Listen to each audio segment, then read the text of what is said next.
ભાવનગરના એએસપી ઘનશ્યામ ગૌતમે ભાવનગરના સિત્સર વિસ્તારમાં વહેલી પરોઢના મોટા જંગી કાફલા સાથે રહેણાંક વિસ્તારની અંદર એક સર્ચ ઓપરેશન હાથ ધર્યું હતું।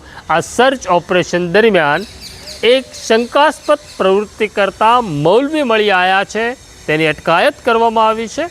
શું છે મામલો તેની વિગતે ચર્ચા કરીએ। વૈષ્ણવજન તો તેને કહીએ જે પીડ પરાઈ જાનાને રે। નમસ્કાર, નવજીવન ન્યૂઝમાં તમારું સ્વાગત છે અને હું છું તમારો પ્રશાંત દયાળ।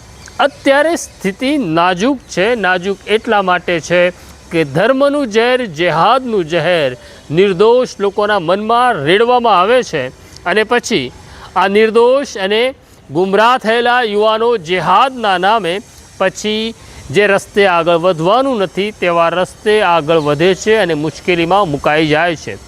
ગુજરાત એટીએસે આવા 13 ઈસમોની ધરપકડ કરી છે, જેઓ જેહાદ કરવા માગતા હતા, જૈસે મોહમ્મદનું કામ ભારતમાં કરવા માગતા હતા। આ ઘટના પછી રાજ્યભરમાં સર્ચ ઓપરેશન હાથ ધરવામાં આવ્યું છે।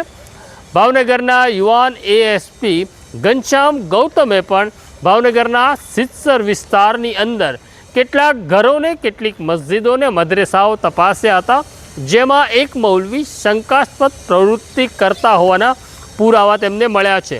આ મૌલવીની હજી સુધી ધરપકડ કરવામાં આવી નથી, અટકાયત છે, પૂછપરછ ચાલી રહી છે। તેમની પાસેથી મળેલા સાહિત્યને એક્સપર્ટ પાસે તપાસવામાં આવી રહ્યા છે। ફરી કહીએ છીએ, ધર્મના નામે તમે હિન્દુ હો કે મુસલમાન હો, કોઈ તમારા હાથમાં કોઈ ઝંડો પકડાવી દે અને જે સામે છે તે દુશ્મન છે એવું શીખવાડે તો પોતાને બચાવજો।